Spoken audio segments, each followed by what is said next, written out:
What's up, Familamskis? We got Sober Thursday 6 in this bad boy. I hope you had a great day today. My day was alright. Wasn't perfect. Kind of want to touch on that a little bit. Topic today is self awareness and paranoia. And check it out, I got this new rocking chair from Goodwill. $25. It's like a recliner for small people, but it fits. I can even like rest my head back finally. All I need is to get my little Ottoman right here so I can just post up, man. Just be good to go. $25, bro. I'm gonna blow all this money on Goodwill. So yeah, self awareness and paranoia. I like to think I'm self aware, man. I think I am self aware.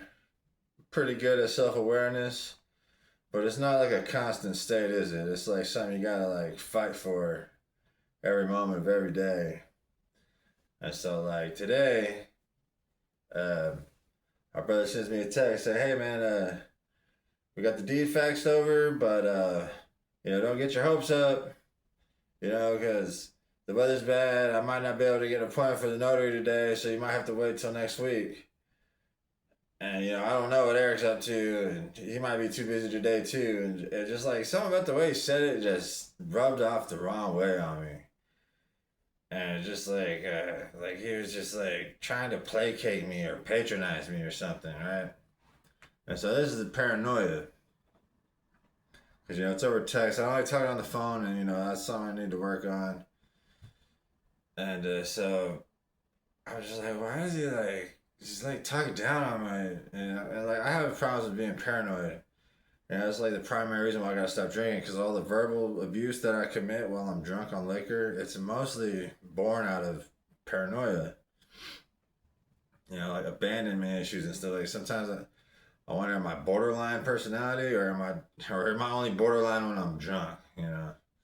Borderline being, you got fear of abandonment, you got anger issues and all this kind of stuff. This I tell Eric about it. Like, I don't know why Jeff's like talking to me. Like, I don't understand how life works. Like, I felt like he was telling me that Eric is too busy today. Like, as if I don't understand that Eric might be busy. Like as if I'm just acting so selfish, and I'm not even thinking about nobody else. That's how I take what he said. But I guess I'm just being paranoid, man. And so, like, when I start feeling paranoid, that's where I start losing this self awareness. And so the day goes on, and I know the money's coming soon. So I went to Goodwill, bought some more stuff for my walls. I bought this one that's pretty cool, man. Here, I'll show it. Hope you, hope my butt crack didn't just pop out right there. I'm gonna get flagged.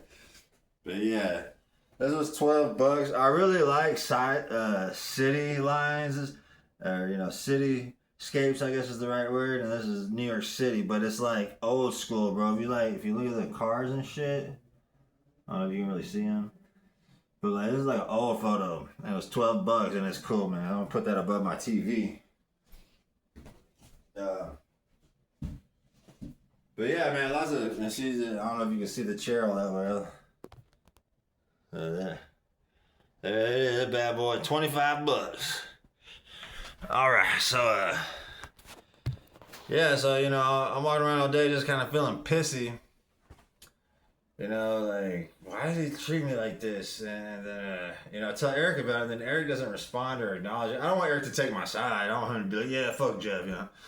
That's not like how it is but I'm just coming to him like, yeah, it just kind of pissed me off. And I know Eric's busy, but he doesn't respond, so that, I'm already paranoid. So I'm losing the self awareness already. So it compounds onto itself, where it's like, well, I guess Eric don't give a fuck, like whatever, that's fine. So, just being paranoid, and then I go sign the deed myself, and the girl, our friend Carolina, she's like, yeah, just they'll just sign it and get it faxed over. And I was like, well, Eric won't be able to do it today because he's too busy. And she's like, nah, he can just get a picture of it. He doesn't have to mail it back. So I thought she was just saying like he didn't even have to get it notarized and shit. So I'm like telling Eric like, hey man, you just have to take a picture of it, sign it. He's like, no, I can't do it. I don't have time to get it notarized. And I'm like, no, you don't have to get it notarized. You can just take a picture of it. I'm wrong the whole time. He does have to get it notarized. I just misunderstood what she was saying. And then so like Jeff texts me like, hey, I didn't know you're blowing up Eric's phone too, because I was too. And he's got all this stuff going on right now at work. And so I'm thinking like, I'm not blowing up his phone. I went double checked our texts. I was a one for one. I text, he text back. I text, he text back. So I'm already in this mood today. I wasn't blowing up his phone. Then it's like, how come he don't want to tell me that he's got all this stuff going on at work? He didn't tell me that. So it's like, I have this paranoid thing that they're in cahoots behind my back. And it's not about the money. I really don't care about money to a fault. I don't care about money. Like, especially with this inheritance money, I could have got way more if I wanted to, but I didn't because I wanted to do the right thing instead.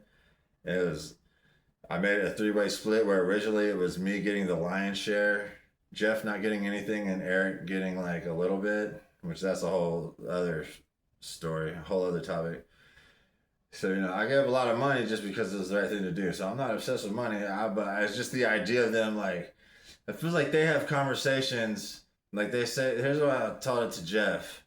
It feels like y'all say stuff to each other that y'all don't say to me. You know what I'm saying? Like, I feel like they're patronizing me and placating me.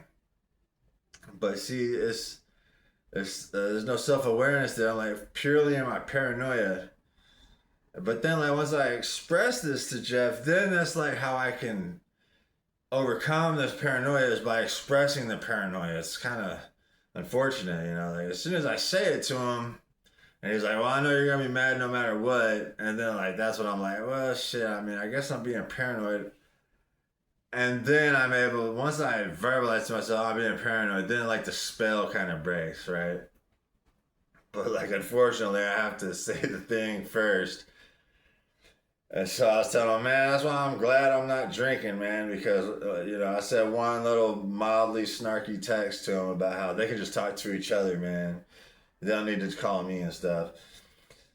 And I was like, it's better if I say something like that. So when I'm drinking, I send like 30 catastrophic texts about how they fucking suck and I hate them, all, cursing and, insinuations that, very not cool. You know what I'm saying? Like, cause like, I was thinking, talking to Jeff about like, man, it's like liquor makes me hyper paranoid. Like, that's why I get mad about shit that I don't care about when I'm drunk on liquor, because it's like the paranoia is like making me care about shit that I otherwise don't care about. So like, it's better I send you one snarky text than 30 catastrophic texts. And I was thinking about like when I'm on meth, it's like the opposite. I'm like anti-paranoid on meth. And I know it's like counterintuitive to people, but like when I'm on meth, because when you see people on meth, they're like fucking peeking through the peephole and looking through the window blinds, like the memes about all that. Like I was never that at all. Like I was showing up to work fucking strung out, fucking, raccoon-eyed. I got the monitor burn, the monitor tan. That's what my brother called the monitor tan. He's been looking at the damn computer screen for like 16 hours straight. Who knows what I was doing, but anyway. Like I was doing dope in the bathroom at work, doing dope before I show up to work, lit as fuck, and I know that everybody knows that I'm high as fuck. I'm not paranoid at all, bro. Not thinking that Jeff and Eric are like in cahoots behind my back. That was like the one cool thing about dope is like I was not mean or paranoid. But of course, I was always one mistake away from being on probation for several years and going to jail and or prison. And fuck that. Didn't do anything productive. There's nothing I did while I was on meth and was like, wow, I'm glad that happened. It's not like it made me obsessed with like learning how to make money legally. It didn't make me obsessed with like giving back to the community. Like nothing good came out of that. So yeah, it's just like a daily battle, man. Like I know I'm pretty self-aware.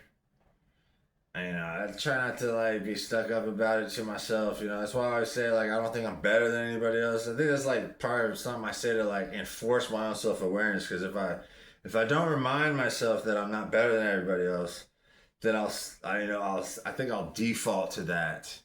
That I'll subconsciously think I'm better than everybody else. Like even when I go to these meetings, and people annoy me, I have to remind myself, yeah, they annoy me, but that doesn't mean I'm a better person than they are.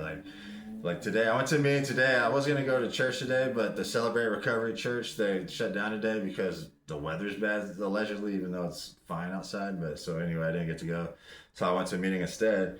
And I've complained about this before, where like someone's sharing, and then like someone's like, "Yep, yeah, that's right." Like every time they say something, "Oh yeah, yep, you're right." I'm like, shut the fuck up, dude. You're distracting me. I'm trying to listen to what this person is saying. This person is not speaking to you directly. So I'll be snarking myself in my mind silently about that at the meeting. Then I'm like, I'm not better than her or him or whatever, like. So it's just a daily battle, man. I found this good Christian channel too, where they talk about like, stop condemning people, and talk about like this video I listened to, like the difference between discernment and condemnation. You can acknowledge something exists without condemning it, and trying to remind yourself of your own problems, your own shit you can fix yourself, like the serenity prayer. Concentrate on what you can fix. Don't worry about the stuff you can't fix, and know what the difference between those two things are. That's the beauty of the serenity prayer, is the knowing the difference between what you can change and what you can't change. That's one of the foundations of 12-step meetings. Knowing and NA saying, AA's got it wrong about this. Like everybody does a serenity prayer. That's like foundational stuff. So I'm getting low on time, so I wanted to do my next journal entry for January 22nd, 2023. Hey, motherfucker. Goddamn bug, man. I've been killing it with these roach traps too, man. That's the first one I've seen in a while. I get this money coming in. It's going to be a roach trap fortress in this motherfucker. So, January 21st, 2023. I have not read this before I made this video, so here we go. I hope I didn't say nothing stupid. I'm closing tonight, so I may as well get this entry in the books. This is the 87th day in a row that I've kept the journal, except never mind, as I remember I missed a day on Wednesday, haha. This is by far the longest and most consistent journal I've ever kept, and the goal is to keep it up. That goal failed, by the way. These entries never take more than 10 minutes anyway.